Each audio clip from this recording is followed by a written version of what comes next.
여러분 안녕하세요. 아, 고려대학교 해상법 연구센터에서 발행하는 어, 해상법 주간 브리핑 제 15호입니다. 이제 여름방학도 거의 이 막바지입니다. 저희들은 이제 2학기 개학 준비를 하고 있습니다. 오늘은 그 HMM의 민영화에 대한 이야기를 먼저 해보도록 하겠습니다. 조성환 장관께서 HMM을 단계적으로 민영화를 하겠다 이렇게 이제 발표를 하셨습니다.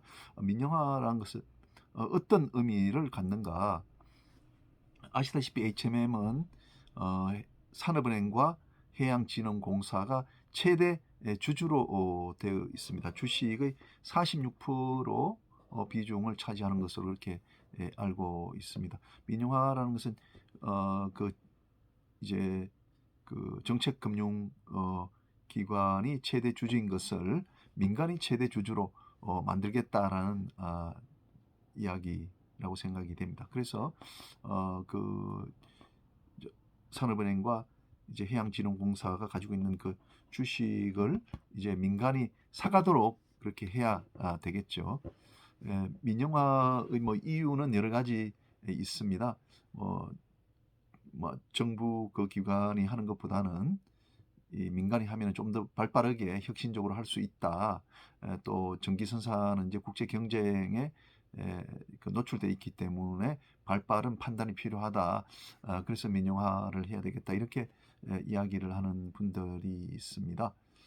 그리고 또 한편으로는 이 전기선 영업이라는 것이 굉장히 치열한 국제 경쟁에 있기 때문에 뭐 한진해운이 파산되다시피 그래도 이제 정부가 좀 개입할 여지를 둬야 되겠다. 그렇다면 아직은 민영화하기에는 좀 빠르다 이렇게 생각할 수도 있습니다.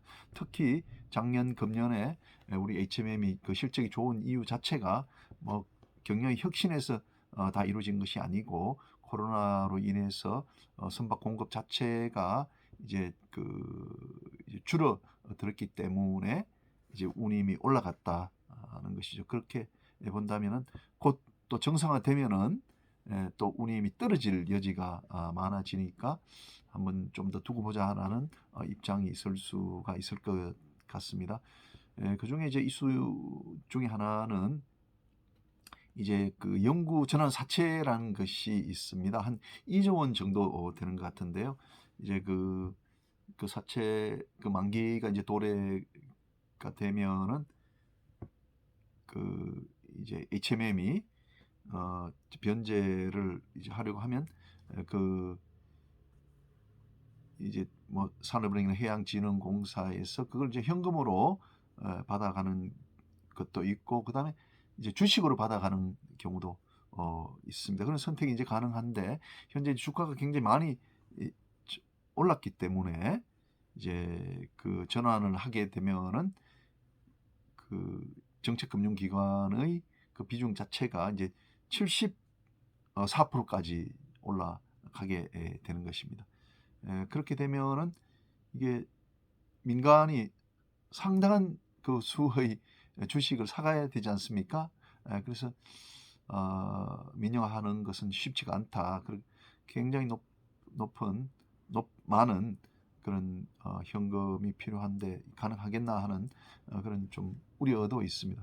그래서 제 생각에는 뭐 이런 것들을 고려해 보면 이제 정부는 현재 주식을 전부 전환하게 되면 74%의 비중을 갖게 되는데 예를 들면 한 50% 정도를 이제 정부가 갖고 나머지는 이제 민간에게 이제 주식을 넘기는 그런 형태의 민영화를 뭐 생각할 수도 있지 않겠나 이렇게 에, 잠깐 생각을 해봤습니다. 그다음에 이제 두 번째 그 주제는 이제 전자선화증권입니다. 아시다시피 이런 이제 그 종이 그 선화 정권은 무역 거래에서 이제 담보의 수단, 결제 수단은 담보의 수단에서 대단히 이제 중요한데 그렇지만 또 불편한 경우가 또 많이 있습니다. 일본이나 이제 중국으로 가게 될 때 화물이 먼저 도착하는데 이제 선화증권은 은행을 거쳐 가다 보니까 오히려 더 늦게 도착하는 경우가 있단 말이죠.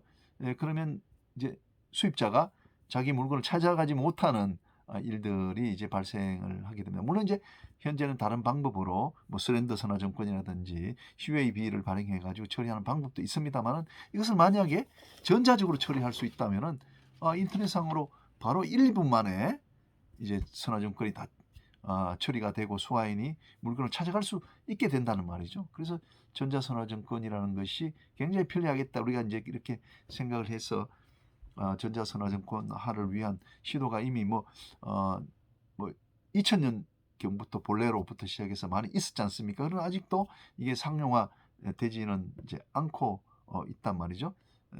그래서 비유통의 경우에는 이게 가능한데, 유통의 경우에는 이제 많은 당사자들이 하나의 망 안에 들어와야 되기 때문에 쉽지 않다, 이렇게 보는 겁니다. 우리 상법도 이미 이제 2007년 상법 개정하면서 전자선화증권을 사용할 수 있도록 제도를 다 만들어 놨습니다. 862조에 이제 그런 전자선화증권에 대한 규정이 있습니다. 그러니까 종이선화증권과 동일한 효력을 이 전자선화증권이 갖도록 해야 되는 것이거든요. 그러기 위해서는 우리나라 법무부 장관이 이제 그 승인한 등록기관에 이걸 등록을 해야 됩니다. 그러니까 전자선화증권은 그 등록기관에 등록이 된 경우에만 종이선화증권과 동일한 효력이 부여가 된단 말이죠. 근데 지금까지 우리가 활용이 되지 않는 이유는, 제가 생각할 때는 이게 우리나라 등록기관이 우리나라에 존재하기 때문에 외국에서 수입자, 외국 수출자, 외국의 은행들이 우리나라 등록기관에 등록하는 것이 쉽지 않다, 편하지 않다. 그래서 이게 상용화 가는 길에 어려운 점이었다고 이제 생각이 들거든요. 그래서 빨리 그 우리 등록기관도 이제 국제성을 갖도록 해야 되겠다. 그걸 영어로 뭘 한다든지, 또 등록기관을 뭐 우리나라에 두면서도 국제성을 갖는 여러 장치들을 둬야 되겠다. 그렇게 해야 이제 등록기관이 제대로 작동할 수 있지 않겠나, 이렇게 생각이 들고요. 또 하나는 머스크 같은 경우에 뭐 트레이저 렌즈라는 플랫폼을 만들어 가지고 전자선화증권을 활용하려고 하고 있지 않습니까? 우리가 삼성 SDS도 그렇고, 그다음에 뭐 HMM도 그런 플랫폼을 만든다고 하는데, 우리나라 화주와 이제 머스크 사이에 이제 운송 계약이 실행이 되고 전자선화증권이 발행된 경우에 중거법이 우리나라 법이라면은 그 우리나라 상법에 따라서 모든 것이 규율되지 않습니까? 근데 전자선화증권을 발행했다 하면은 아까 말씀드린 862조에 따른 등록기관에 등록이 되어야만 그 법적인 효력이 인정이 되게 될 겁니다. 그래서 우리 상법 제862조도 외국 선사들에게 상당히 큰 관심 사항이 지금 되고 있습니다.